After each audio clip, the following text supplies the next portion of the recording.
இன்றைய ஆன்மீக தகவலிலே பல விஷயங்களை பற்றி எல்லோருக்கும் கேள்விகள் நிறைய இருக்கும். இந்த கேள்விகளுக்கான பதில்களை எல்லாம் இன்றைய நாளிலே நாம் பார்க்க இருக்கின்றோம். இந்த கேள்விகள் எனக்குள்ளேயும் இருக்கின்றது. எனக்குள்ளேயும் எழுகின்ற கேள்விகளை உங்களுடைய சார்பாக நமக்கு தெரிந்த மிகப்பெரிய அடியார் பெருமக்கள், ஆதீன கர்த்தர்கள் அவர்கள் சொன்ன பதில்களை உங்களுக்கு அளிக்க இருக்கின்றேன். இந்த அடியார் பெருமக்கள் ஆகிய நாயன்மார்களுக்கு செய்யும் குரு பூஜைகளை அவர்கள் ஏற்றுக்கொள்கிறார்களா? இப்படிப்பட்ட கேள்விகள் ஒரு சிலருடைய மனதிலே இருக்கும்.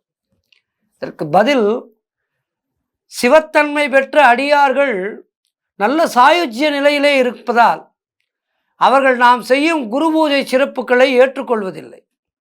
இறைத்தன்மை பொருந்தி அவர்களுக்கு செய்யும் பூஜைகள் யாவும் சிவபெருமானே அவர்களுடைய வடிவிலே தங்கியிருந்து நேரடியாக பெற்றுக்கொள்கின்றார் என்பதுதான் உண்மை. ஆகவே சித்தர்களுக்கு இந்த குரு பூஜையை செய்கின்றோம் என்று நினைக்காதீர்கள்.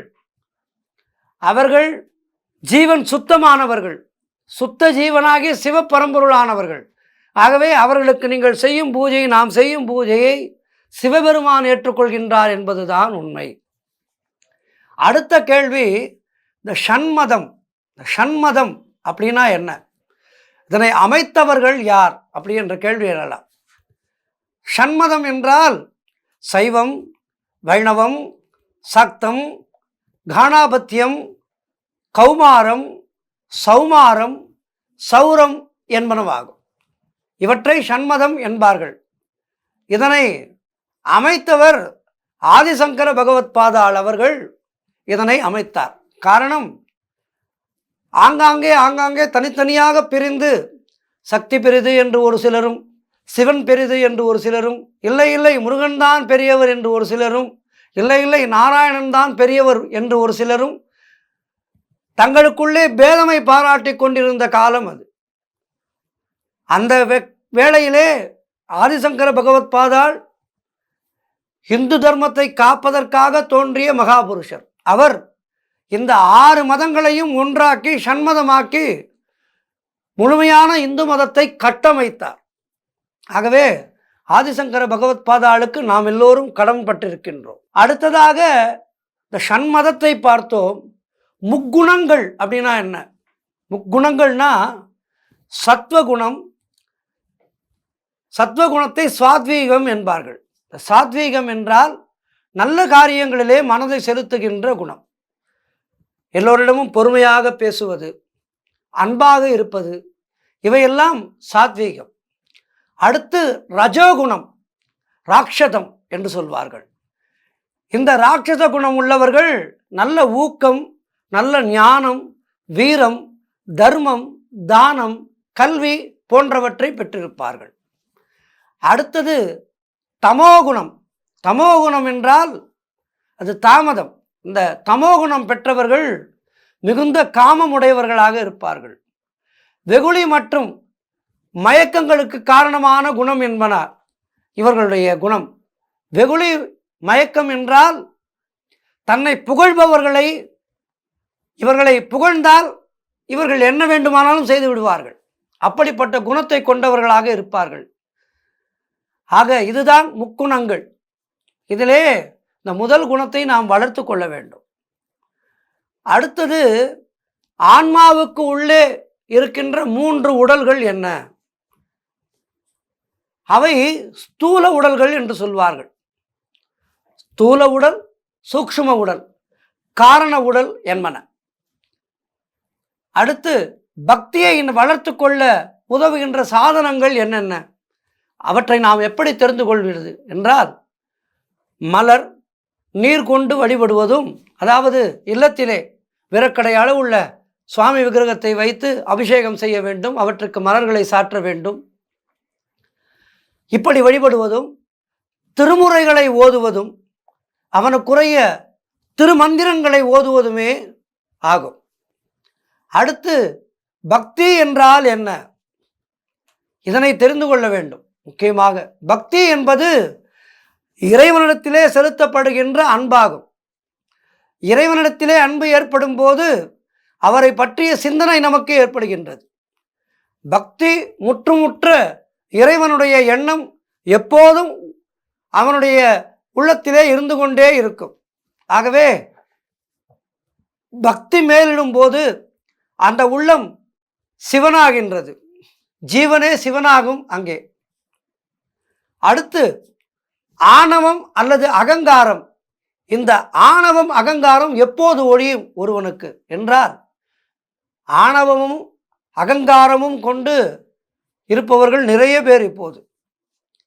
இதிலே எல்லாம் அவனுடையது, அனைத்தும் அவன் செயல் என்கின்ற உணர்ச்சி நெஞ்சிலே எப்போது வந்து குடிகொள்கின்றதோ அப்போது நம்முடைய அகங்காரம் ஒழிந்துவிடும்.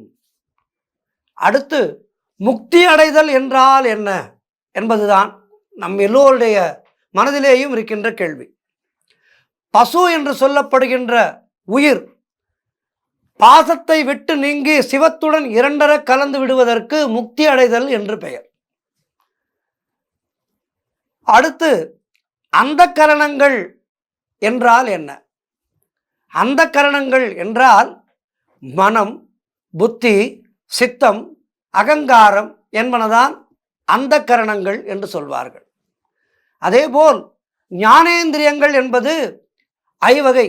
இந்த ஞானேந்திரியங்கள் மெய், வாய், கண், மூக்கு, செவி என்பனவாகும்.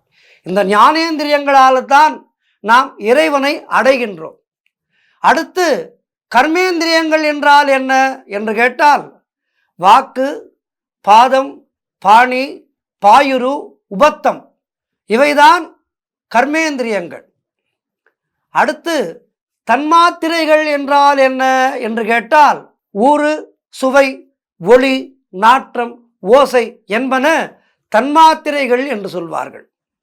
அடுத்து ஐம்பூதங்கள். இந்த ஐம்பூதங்கள் என்றால் என்ன என்று பார்த்தோமானால், முதலிலே வருவது பிருத்திவி. பிருத்திவி என்றால் நிலம். அடுத்து அப்பு. அப்பு என்றால் நீர். அடுத்து தேயு. தேயு என்றால் நெருப்பு. அடுத்து வாயு.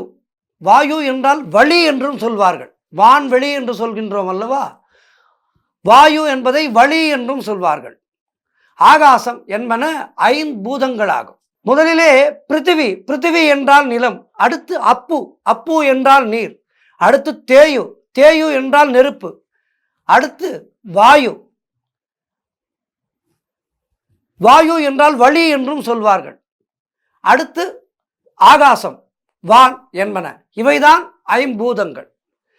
இறைவன் உலகையும் உலகப் பொருட்களையும் உயிர்களுக்கான உடம்பையும் ஏன் படைத்தார் என்கின்ற கேள்வி எல்லோருக்கும் வரும்.